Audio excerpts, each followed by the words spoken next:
우리는 이런 질문을 자주 합니다. 기도를 하는데 왜 이렇게 응답이 없을까? 때로는 기도를 하고 응답 없는 그 결과 때문에 마음이 공허해지기도 합니다. 이것은 기도를 많이 한 사람일수록 이 질문이 더 무겁게 찾아옵니다. 나는 분명히 기도했는데 그런데 왜 하나님은 침묵하시는가?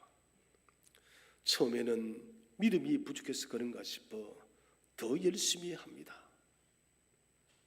새벽으로 낮으로 때로는 금식도 하며 그런데도 달라지는 것이 없습니다. 아마도 우리 많은 성도님들이 이런 일들을 경험을 해봤을 것입니다. 자, 오늘 야고보서 1장 5절에서 8절은 바로 이런 문제에 부딪힌 성도들에게 답을 제시를 하고 있습니다. 먼저 우리는 본문의 배경을 살펴봐야 됩니다. 야고보서를 받아서 읽는 성도들은 복음 때문에 고향을 잃고 낯선 땅에 흩어져 살아가는 흩어진 성도들이었습니다. 그들의 삶에 매일처럼 시험이 찾아왔고 어려운 일들이 찾아왔습니다. 때로는 먹지 못해서 배고픔 속에서 시달리기도 했습니다. 그들에게 야고보는 이렇게 말합니다. 1장 2절에서 여러 가지 시험을 만나거든 온전히 기쁘게 여기라. 그리고 말합니다. 시험이 믿음을 다듬고 인내를 낳고 결국은 온전함으로 이끈다라고 3절 4절에서 이야기를 합니다. 그리고 4절 끝에서 조금도 부족함이 없게 된다라고 선언한 직후 오늘 본문 5절이 이어지고 있습니다. 너희 중에 누구든지 지혜가 부족하거든. 자, 이 연결은 굉장히 중요합니다. 온전함을 향해서 가는 길에서 시험 한가운데서 하나님이 무엇을 하고 계신지를 보는 눈이 필요하다는 거예요. 지혜라는 것이 뭐냐? 지혜는 근본이신 예수 그리스도신데 오늘 사도 야고보는 다른 어떤 것이 아니라 하나님이 무엇을 보고 계신지를, 하나님이 어떤 목적을 가지고 계신지를 분별하는 것이 지혜라는 것입니다. 그래서 지혜를 구하라는 것이에요. 야고보는 구하라 말하고 나서 바로 경고를 합니다. 어떤 경고냐면은 의심하지 말아라. 두 마음을 품지 마라.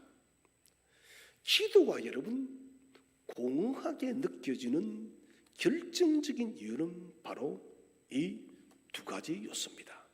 의심과 두 마음이에요. 자, 오늘 우리는 본문 속에서 기도했는데 왜 아무 변화가 없을까? 여기에 대한 답을 찾아가기를 원합니다. 첫 번째로 하나님께 구하면서도 왜 확신하지 못하는가? 그것은 하나님을 까다로운 심판관으로 알고 있기 때문에 그렇습니다. 자, 우리 5절을 함께 읽어볼까요? 5절 말씀 시작. 너희 중에 누구든지 지혜가 부족하거든 모든 사람에게 후히 주시고 꾸짖지 아니하시는 하나님께 구하라. 그리하면 주시리라. 이 5절을 읽을 때 대부분의 성도들은 구하라 이 명령 하나에 집중을 합니다. 어떻게 구해야 되는지, 얼마나 간절히 응답해야 되는지, 얼마나 열심히 기도해야지 응답이 오는지를 우리는 생각하는 것이에요. 그런데 야고보가 기도의 그 방법을 말하기 전에 먼저 이야기하는 것이 있습니다. 그것은 뭐냐면은 하나님이 어떤 분인지를 먼저 아는 것이 중요하다는 것입니다. 하나님은 오늘 이렇게 기록하고 있습니다. 후히 주시고 꾸짖지 아니하시는 하나님. 여러분, 이 순서는 굉장히 중요합니다. 우리의 열심이나 우리의 금식이나 우리의 뜨거움이나 우리의 간절함 필요합니다만은 이것보다 더 중요한 것은 하나님의 성품이에요.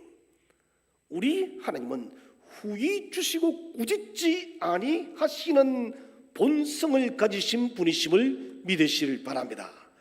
자, 그래서 우리는 하나님이 어떤 분인지를 먼저 알아야 기도의 확신을 가지고 있습니다. 하나님에 대한 이미지가, 하나님에 대한 생각이, 하나님에 대한 지식이 왜곡되어 있으면 아무리 열심히 기도한다 할지라도 그 기도는 흔들리는 기초 위에 서 있는 것이에요. 후히 주신다는 말은 단순히 많이 준다는 것이 아닙니다. 나누지 않는 것이에요. 하나님은 셈하지 않는다는 것입니다. 계산하지 않는다는 것이에요.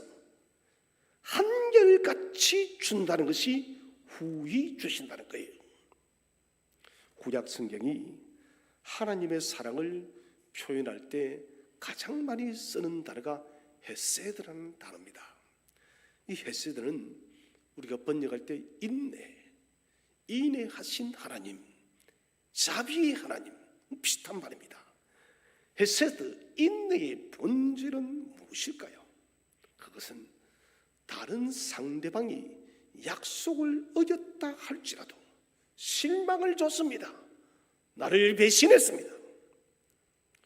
재미있는 통계는 그리스도인들 중에서도 마찬가지고 안 믿는 사람들도 그렇고 도무지 용서할 수 없는 사람 베스트 3위에 배신한 사람. 여러분, 내 등 뒤에 칼 꽂는 사람 용서가 되겠습니까? 배신하는 거 여러분, 저도 한번 배신을 당해보니까 진짜 그거 오래 가더라고요. 예수님께서는 용서하라 했는데, 그래서 예수님께서 배신한 베드로를 어떻게 용서했는지 때로는 잘 납득이 가지를 않아요. 그런데 인내, 헤세드라는 것은 등을 돌렸을 때까지도 포기하지 않고 신실하게 변하지 않고 우리를 붙들어 주는 것이 인내임을 믿으시길 바랍니다. 우리가 하나님을 실망케 해도, 우리가 하나님을 때로는 멀리해도 우리는 삶이 때로 하나님 마음을 아프게 해도 하나님의 헤세드는 변하지 않습니다. 그래서 하나님의 주심은, 하나님의 응답은 자격이 아닙니다. 우리의 자격이 아니라 하나님의 신실하신 성품 때문에 기도가 응답될 줄로 믿으시를 바랍니다. 자, 그래서 야고보가 후히 주신다, 이 말씀 속에는 반드시 헤세드, 인애가 들어갑니다. 우리의 모습과 관계없이 네가 경건하게 살았기 때문에 받는 것이 아닙니다. 불충하게 살았다 할지라도 하나님의 헤세드, 인애는 떠나지 않기 때문에 저와 여러분의 기도는 결단코 땅에 떨어지지 않을 줄로 확신하시길 바랍니다. 자, 그런데 우리의 실제 기도 생활 속으로 들어가 보면 어떻습니까? 기도하러 교회를 왔습니다. 순간 이런 생각들이 먼저 찾아듭니다. 요즘에 나의 경건 생활이 많이 무너졌는데, 예배도 가만히 보니까 한 달에 한 번밖에 나오지는 못했는데, 내 삶이 떳떳하지도 못하고 다른 사람을 속이기도 했는데, 그리고 지금 내가 드리는 이 기도가 너무나도 이기적인 기도는 아닐까? 우리는 이런저런 계산기를 두드리다가 결국은 기도의 자리에서 일어납니다. 앉았다가 왜 일어날까요? 하나님이 왠지 기도를 듣지 않을 것 같은 생각이 들기 때문입니다. 결국 나의 자격을 따지는 것입니다. 내가 이렇게 살았기 때문에 나는 기도할 자격이 없는 사람이구나. 아니, 내가 기도한다 할지라도 이런 사람을 어떻게 하나님이 바라보시고 기도에 대해서 응답하겠느냐 하는 생각이 든다는 것이에요. 여러분, 이 문제가 바로 하나님을 아주 까칠한 심판관으로 대하는 태도입니다. 까칠한 심판관 앞에서는 우리의 제목밖에 보이지 않습니다. 우리의 실패와 우리의 실수와 우리의 넘어짐과 이 모든 것들밖에 먼저 보이지 않기 때문에 우리는 결과를 예측할 수 없기 때문에 기도하다가 포기하는 것이에요. 기도해도 확신을 가질 수 없습니다. 야, 내 삶이 이렇게 무너졌는데 하나님이 어떻게 기도를 응답하시겠느냐는 거예요. 그래서 기도해도 확신도 없고 강력함도 없고 기도에는 힘도 없습니다. 오늘 야고보는 이런 우리에게 중요한 말씀을 하십니다. 꾸짖지 않으신다. 이 말을 붙인 이유가 분명히 있다는 것입니다. 비록 우리의 삶이 그렇게 넘어지고 엎어지고 실패하고 하나님 마음을 아프게 했다 할지라도 우리가 주 앞에 무릎을 꿇을 때 하나님은 꾸짖지 않는 하나님이심을 믿으시를 바랍니다. 꾸짖지 않는 거예요. 하나님은. 마가복음 9장을 보십시오. 귀신 들린 아들을 둔 아버지가 예수님 앞에 나와서 뭐라 합니까? 내가 믿습니다. 그런데 나의 믿음 없는 것을 도와주옵소서. 여러분, 이것은 말이 되지 않는 소리예요. 앞뒤가 맞지 않잖아요. 믿는데 왜 믿음이 없다는 것이에요? 논리적으로 이것은 완전히 모순적인 말입니다. 그런데 예수님은 이 아버지를 꾸짖지 않았습니다. 믿지만은 믿음 없는 이 사람, 모순적인 이 사람의 간청도 들으신 하나님이십니다. 하나님은 우리가 완벽한 기도의 제목을 가지고 완벽한 경건의 삶을 살아서 우리가 주 앞에 나올 때까지 기다리는 분이 아닙니다. 부족한 그대로 주 앞에 나올 때 저와 여러분을 넉넉하게 안아주시는 분이심을 확신하시기를 바랍니다. 그냥 그대로 나오는 거예요. 칼빈은 기도에 대해서 이렇게 말합니다. 기도의 확신은 내 믿음의 크기에서 나오는 것이 아니라 하나님의 약속에서 나온다. 할렐루야. 여러분, 내 믿음이 크면은 기도가 응답이 되어지고 내 믿음이 여러분 겨자씨만큼 작다면은 응답되지 않은 그런 것이 아니라 하나님의 약속 때문에 저와 여러분의 기도가 응답된다는 것이 얼마나 우리에게 힘을 주는지 몰라요. 기도의 가장 깊은 장애물은 침묵하시는 하나님이 아니에요. 그럼 뭘까요? 내 안에 세우던 까칠하고 차가운 재판관의 하나님이십니다. 하나님은 여러분 우리를 재판관의 하나님으로 선 분이 아닙니다. 그분은 오늘도 저와 여러분의 신실하신 아버지 하나님이심을 믿으시를 바랍니다. 내 아빠예요.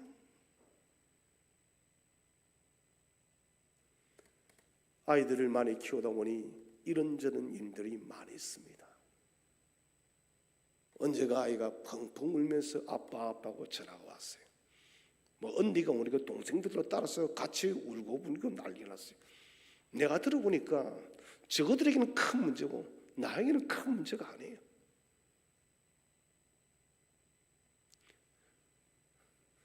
아이들에게는 50만 원 큰 돈이에요.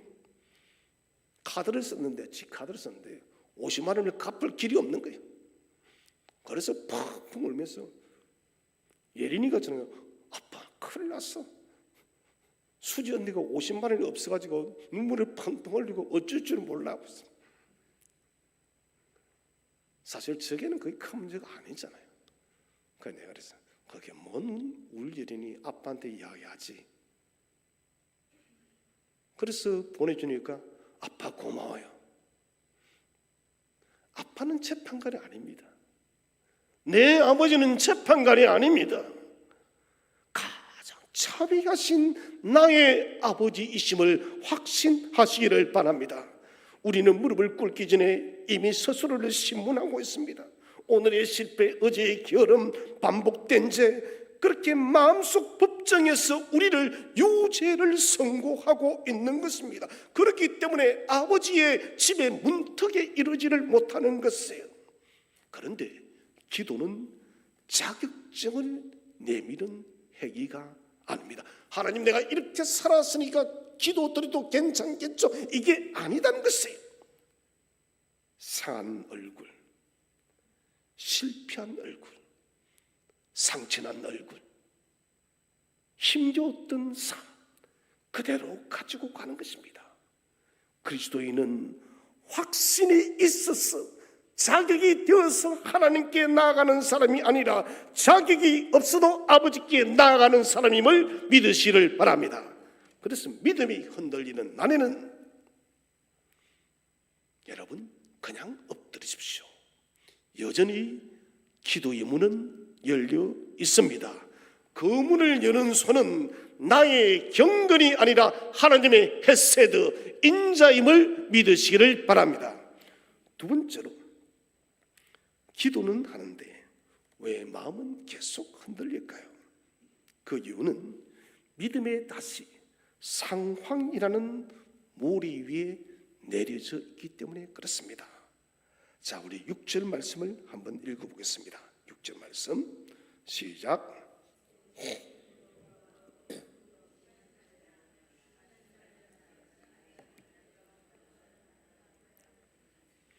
오직 믿음으로 구하고 조금도 의심하지 말라. 의심하는 자는 마치 바람에 빌려 요동하는 바다 물결 같으니. 이 말씀은 우리의 기도 생활을 너무나도 정확하게 해부해 주고 있습니다. 여러분, 물결이 대체 무엇입니까? 방향이 없는 것이에요. 동풍이 불면 동쪽으로, 서풍이 불면 서쪽으로. 어마어마한 힘이 있는 것 같지만은 사실은 여러분, 그 물결도 바위에 부딪히는 산산조각이 되어서 물거품이 되어지는 것입니다. 물결이 왜 그럴까요? 자기 중심이 없다는 것입니다. 이것이 여러분, 상황에 따라 올랐다 내렸다는 저와 여러분의 모습입니다. 상황이 좋아지면 하나님이 가깝게 느껴지고, 나의 환경이, 나의 삶이 실패하고 넘어지면 하나님이 멀게 느껴집니다. 방향을 결정하는 것이 하나님이 아니라 환경이요. 이게 문제입니다. 배가 항구에 증발할 때 닷을 내립니다.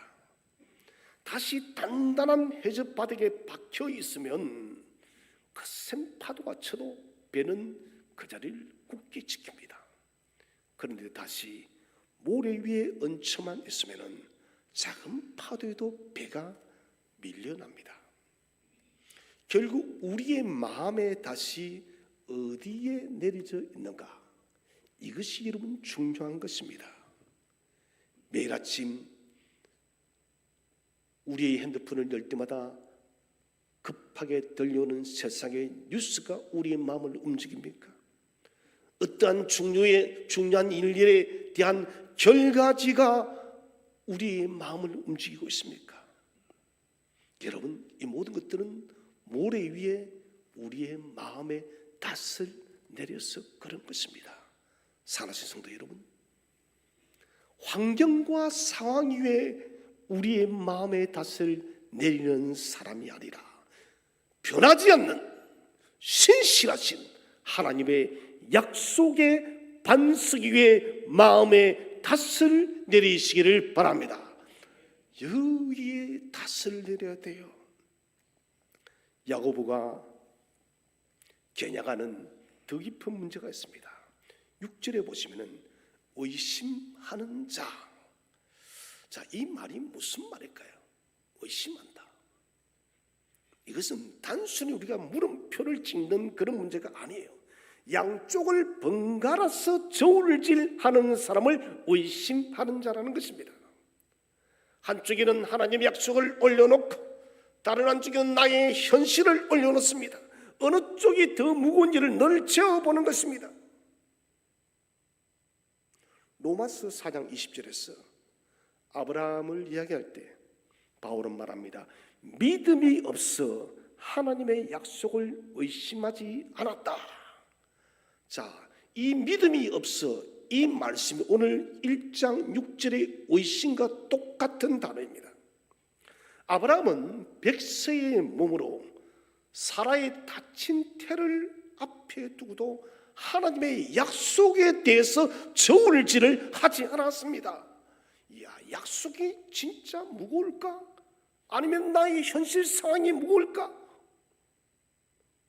나는 끝났어. 내 안에도 이미 생애가 끝이 났어.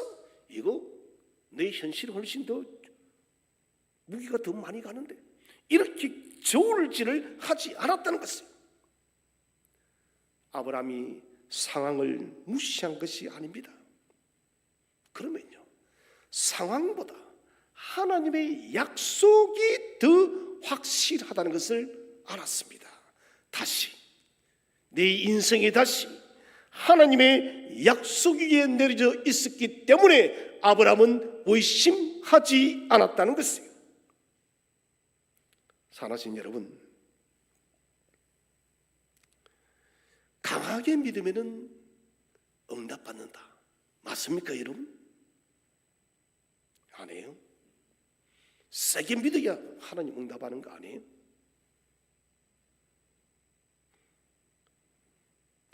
의심하는 생각을 다 차단하면 응답받습니까? 내 마음의 감정을 모든 것을 긍정적인 모드로 다 만들어 놓으면 응답이 오나요? 아니에요, 여러분. 야고보는 말합니다. 믿음을 정반대로 뒤집어 놓고 있습니다. 믿음의 초점을 하나님에게서 내 감정의 강도로 옮겨 놓는 것이 잘못되어졌다는 것입니다. 내가 강하게 믿으면, 내가 열심히 믿으면, 내가 뜨겁게 믿으면 이게 아니다는 것이에요. 그러면 응답이 없을 때는 결론은 언제나 하나밖에 없어요. 내가 열심히 못 믿어서 그래. 특히 많이 하는 것, 내 믿음이 부족해서 그래. 여러분, 사실 이 두 말이 우리를 얼마나 지치게 하는 말이에요. 여러분, 지치지 않나요? 내 믿음이 부족한가 봐. 내 열심이 덜한가 봐. 여러분, 이것은 기복주의예요. 더 강하게 열심히 믿으려 애쓰다가 안 되면 자책하고, 자책하다가 기도를 포기하는 것입니다. 야고보가 말하는 믿음은 내 감정의 온도가 아닙니다. 내가 흔들려도 하나님의 약속은 결단코 흔들리지 않는 나는 약속의 말씀이란 것이에요. 여러분, 우리가 흔들려도 하나님의 약속은 결단코 흔들리지 않음을 믿으시를 바랍니다. 그 반석 위에 닷을 내리는 것이 바로 믿음의 기도입니다. 마음이 흔들린다는 사실이 믿음이 없다는 증거 아닙니다. 여러분, 저는 마음이 흔들릴까요? 안 흔들릴까요? 제가 안 흔들린다 생각하면서 그 사람 참 이상한 사람이에요. 저도 하루에 수십 번씩 흔들려요. 그러면 저는 믿음이 없는 사람입니까? 아니잖아요. 더 깊은 문제는 흔들릴 때마다 내가 무엇을 붙잡으려고 하는가, 이것이 중요한 것입니다. 우리는 하루에도 몇 번씩 카톡에 알림음에 늘 귀를 기울입니다. 봐도 별로 변함이 없지만 통장장으로 계속해서 확인해 보지 않습니까? 이 사람이 무슨 말을 하느냐에 따라서 내 마음이 올랐다 내렸다 하기도 합니다. 어떤 일의 결과에 따라서 내 마음이 넘어지기도 하고 일어서기도 합니다. 그러니 마음이 표류할 수밖에 없는 것이에요. 오늘의 그리스도인은 파도를 없애달라고만 하는 그런 사람이 아니라 파도 아래 보이지 않는 반석을 발견하는 그리스도인이 되시기를 바랍니다. 파도는 또 생겨요. 그러나 파도 아래 깊은 심연에 굳건하게 서 있는 반석 반석을 붙들 때는 그 파도가 아무리 거세도 이 파도를 이겨낼 줄로 믿으시를 바랍니다. 그래서 믿음은 우리 어떤 감정적인 것을 억지로 끌어올리는 그런 기술이 아니에요. 비록 연약한 손이지만은,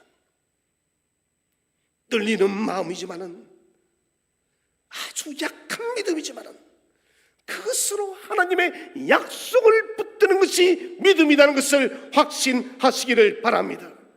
상황은, 환경은 매일마다 말을 바꾸지 않습니까? 하나님은 그렇지 않습니다. 하나님은 신실합니다. 한 번 말씀하시면 천지가 없어지는 한이 있어도 그 말씀은 반드시 이루어질 줄로 믿으시를 바랍니다. 이 사실을 기억할 때 우리 영혼에 다시 견고한 반석 위에 우리의 닷을 내릴 수가 있는 것입니다. 마지막 세 번째로, 왜 우리는 응답을 경험하지 못하는 것처럼 느낄까요? 그 이유는 두 마음이 응답을 받아낼 그릇 자체를 깨뜨렸기 때문이에요. 여러분, 그릇이 깨져버렸어요.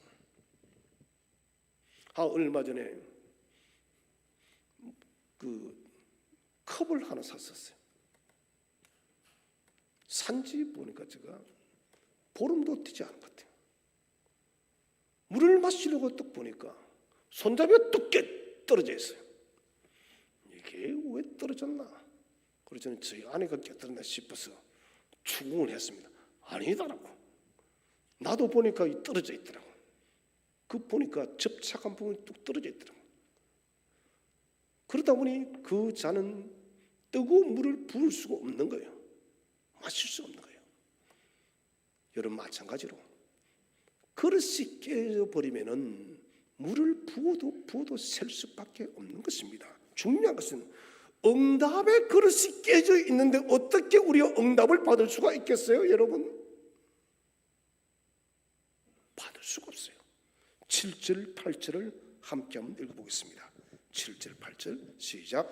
이런 사람은 무엇이든지 주께 얻기를 생각하지 말라. 두 마음을 품어 모든 일에 정함이 없는 자로다. 아멘. 이런 사람은 무엇이든지 주께 얻을 생각하지 말아라. 두 마음을 품어 모든 일에 정함이 없다. 자, 두 마음, 이 두 글자가 기도 응답이 없는 것처럼 느껴지는 결정적인 이유가 되어집니다. 두 마음은 대체 어떤 것일까요? 가장 대표적인 예가 갈멜산 스토리예요. 갈멜산에서 엘리야가 이스라엘 백성을 향해서 외칩니다. 열왕기상 18장 21절에서 엘리야가 말합니다. 너희가 어느 때까지 둘 사이에서 머뭇하느냐? 이게 두 마음이에요. 이스라엘의 문제를 엘리야는 정확하게 알고 있습니다. 여러분, 이스라엘이 하나님을 버렸을까요? 아닙니다만 하나님 섬기고 있습니다. 그리고 또 무엇도 섬겨나요? 바알도 섬기고 있는 거예요. 하나님도 섬기고 바알도 섬기는 것입니다. 안식일에는 성전에 나옵니다. 그런데 평일에는 바알 신전에 나가서 바알에게 제물을 드리는 것입니다. 하나님을 완전히 포기한 것이 아닙니다. 하나님을 여러 선택지 중 하나로 놓은 것이, 이것이 두 마음입니다. 쉬운 말로 옵션인 거예요. 하나님은 옵션이다. 오늘 우리의 모습을 들여다봐야 됩니다. 하나님을 믿는다고 합니다. 기도도 합니다. 그런데 우리의 마음의 구조가 어떻습니까? 하나님께 맡기면서도 다른 방법을 동시에 다 알아봅니다. 기도하면서 인맥을 동원합니다. 다른 경로를 또 준비합니다. 저는 이것 자체가 잘못된 것은 아니다 생각합니다. 충분히 할 수 있습니다. 그런데 더 중요한 것은 우리의 속마음의 내면의 구조입니다. 하나님이 최우선이 아니라 여러 수단 중 하나입니다. 하나님과 인맥과 돈과 도움과 이것들과 똑같은 레벨 위에 두고 있다는 것이에요, 여러분. 이게 심각한 거예요. 방법을 찾지 말라는 것이 아닙니다. 하나님이 절대적 우위에 있는 것이 아니라 우리가 찾는 그 방법들 중에 하나님과 똑같은 레벨 위에 두고 우리가 생각하고 있기 때문에 문제가 발생하는 것입니다. 하나님을 진짜 신뢰하는 것이 아니라 하나님도 신뢰하는 것이에요. 돈도 신뢰하고 사람도 신뢰하고 성공도 신뢰하고 명예도 신뢰하고 인기도 신뢰하고 하나님도 신뢰하고 똑같은 레벨이에요. 마태복음 6장 24절에서 예수님께서 말씀하십니다. 하나님과 재물을 겸하여 섬기지 못하느니라. 여러분, 재물은 단순히 돈만을 이야기하지 않습니다. 하나님보다 우리가 더 붙들고 더 의지하는 것이에요. 좀 전에 말씀드린 나의 능력, 나의 인력, 나의 물질, 나의 경험, 나의 지식, 이것들이 하나님보다 더 실제적인 가치로 와 닿는다면 우리는 두 마음을 품은 사람입니다. 하나님과 재물을 동시에 섬기는 사람이 되어집니다. 야고보가 말하는 두 마음의 문제는 단순히 하나님께서 기분이 안 좋았어, 불쾌하셔서 기도를 보류한다는 것이 아니에요. 훨씬 더 깊은 문제가 숨어 있습니다. 두 마음은 응답을 깨닫고 수신하는 능력 자체를 부숴버렸기 때문에 그래요. 무슨 말입니까?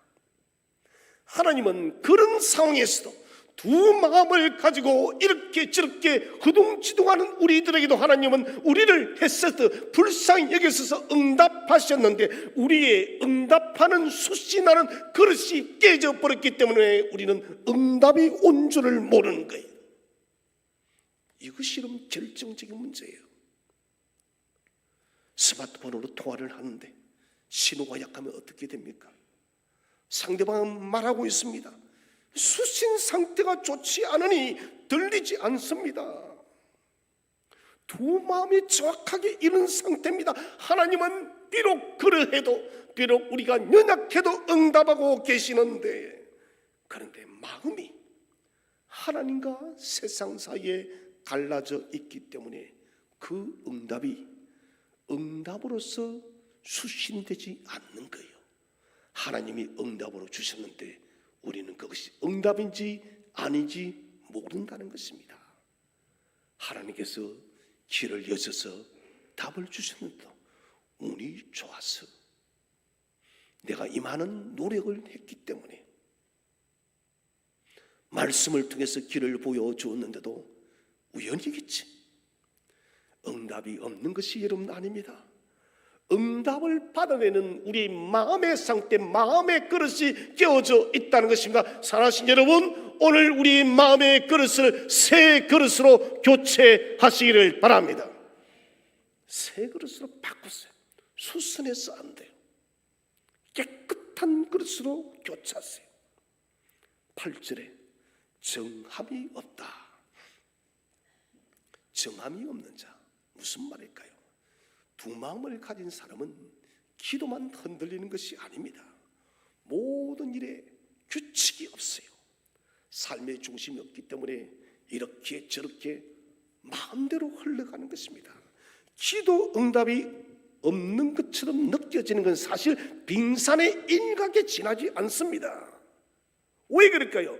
수면 자체는 우리의 삶의 방향이 정함이 없기 때문에 흔들리고 있기 때문에 그렇습니다. 기도 응답은 아주 작은 부분이에요.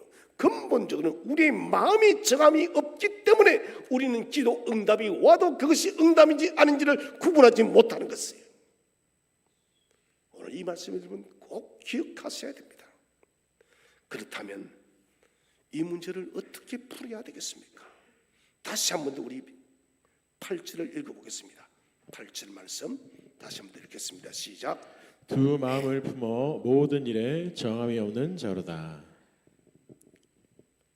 죄송해요. 야고보서 4장 8절 미안합니다. 야고보서 4장 1장 8절 아니고요. 4장 8절 우리 다 함께 읽겠습니다. 시작. 하나님을 가까이 하라. 그리하면 너희를 가까이 하시리라. 죄인들아 손을 깨끗이 하라. 두 마음을 품은 자들아 마음을 성결하게 하라. 자, 여기 사도 야고보가 우리에게 이제 솔루션, 해답을 제시하고 있습니다. 뭐라고요? 하나님을 가까이 하라. 그리하면 하나님은 어떻게 하신다고요? 우리를 가까이 하시리라. 할렐루야. 우리가 하나님을 가까이 하면은 하나님도 우리를 가까이 하는 것입니다. 순서를 반드시 봐야 됩니다. 첫 번째 가장 먼저 퍼스트가 뭡니까? 하나님을 가까이 하는 것이에요. 마음을 다 정리하고 완벽해진 다음에 하나님께 가는 것이 아닙니다.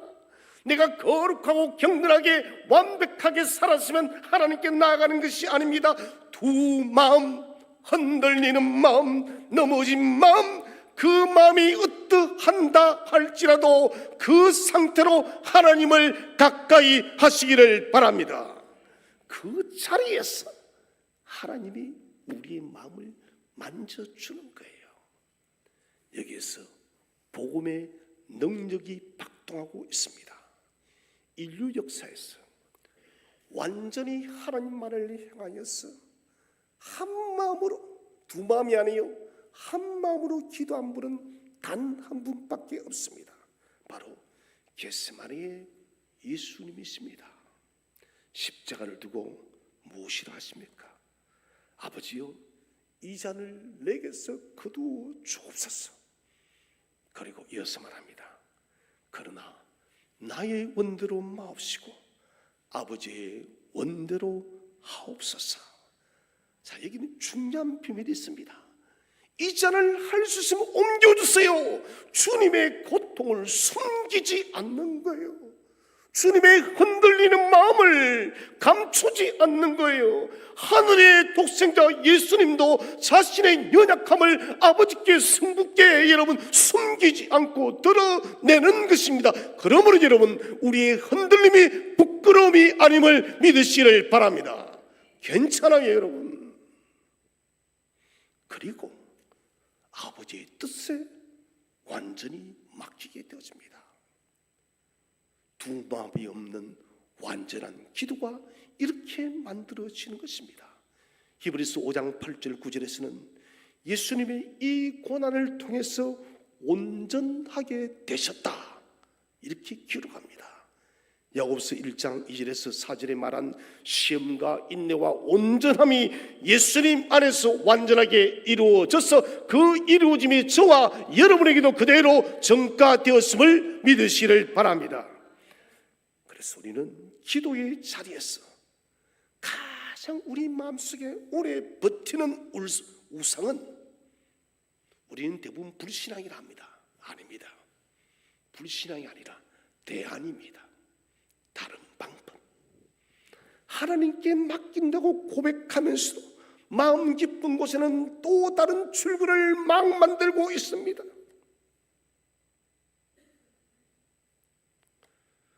여러분 우리에게 기도하면서 맡긴다면서 마음의 출구를 만드는 그 순간부터 우리의 마음은 둘로 찢어지기 시작하는 것입니다. 그러면 하나님의 응답이 와도 우리의 마음에 응답의 그릇이 깨어져 버렸기 때문에 응답이 와도 들리지 않습니다. 이미 마음이 여러 주파수에 흩어져 있기 때문에 선명하게 들리지 않는 것입니다. 하나님의 응답의 주파수가 잡히지 않는 것이에요. 오늘 우리에게 필요한 것은 큰 확신이 아닙니다. 더 정직한 내려놓음입니다. 여러분 우리가 붙잡은 것들을, 우리의 탈출구들을 하나씩 내려놓을 때 비로소 길이 보일 줄로 믿으시길 바랍니다. 하나님이 늦게 오신 것이 아니 우리가 너무 많은 물을 동시에 바라보고 있기 때문에 응답이 오는 것 같지 않은 것 같습니다. 여러분 깊이 생각하시길 바랍니다. 야고보가 우리에게 묻는 질문은 오늘 하나입니다. 당신은 진짜 누구를 믿고 있습니까? 하나님을 믿으십니까? 당신의 능력을 믿습니까? 재산을 믿습니까? 지혜를 믿습니까? 명예를 믿습니까? 환경을 믿습니까? 물어보는 거예요. 하나님을 아버지로 알고 있습니까? 아니면은 까칠한 심판관으로 알고 있습니까? 마음에 다시 모래 위에 놓였습니까? 환경에 놓였습니까? 아니면은 반석 위에 내려져 있습니까?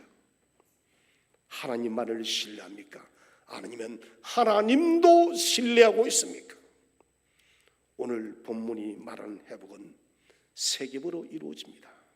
하나님이 어떤 분인지를 다시 알아가시기를 바랍니다. 아무 조건 없이 주시는 분, 꾸짖지 않으시는 분, 후히 주시는 분이심을 믿으시기를 바랍니다. 기도가 막혀있다면 가장 먼저 내 마음속에 있는 하나님의 이미지를 성경적으로 다시 정립하시기를 바랍니다. 마음의 닷을 이제는 보이는 환경 상황에 내리지 말고 결단코 흔들지 않는 하나님의 신실한 약속의 반석 위에 내리시기를 바랍니다. 그러면은 내가 흔들려도 하나님의 약속은 결단코 흔들리지 않을 줄로 믿으시기를 바랍니다. 그리고 두 마음을 숨기거나 억지로 고치려고 하지 않아도 괜찮습니다. 저도 이런 두 마음 생깁니다. 왜 없겠어요? 이 기도하면서 이런저런 생각 방도 찾습니다. 그러나 여러분 그 상태 그대로 하나님 앞으로 가져가시기를 바랍니다. 그 자리에서 하나님은 우리를 다듬기 시작하는 것입니다. 요한계시록 5장 8절에 이런 장면이 있습니다. 하늘 보좌 앞에 향이 가득한 금대접이 있는데 그것을 두고 사도 요한은 말합니다. 성도들의 기도라고. 여러분 그 기도의 금대접에는 우리의 흔들렸던 기도, 눈물 섞였던 기도, 연약했던 기도, 엎어졌던 기도, 실패했던 기도, 상처받았던 모든 기도가 그 금대접에 다 담겨 있음을 믿으시기를 바랍니다. 때로는 말이 되지 않았던 기도죠. 때로는 계산적이었던 그 기도조차까지도 하나님은 금대접에 받아 놓으시고 기다리고 계시는 신실한 하나님이십니다. 하나님 앞에서 이루어지는 기도는 없습니다. 하나님이 침묵하신 것이 아니었어요. 우리 마음이 나뉘어서 그분의 응답이 와도 우리가 깨닫지 못한 것입니다. 지금 우리 마음 그대로 주께로 나아가시기 바랍니다. 아무 계산 없이 후회해 주시고 꾸짖지 아니하시는 아버지 앞에 담대함으로 나아가는 저와 여러분 되시기를 주의 이름으로 축원드립니다.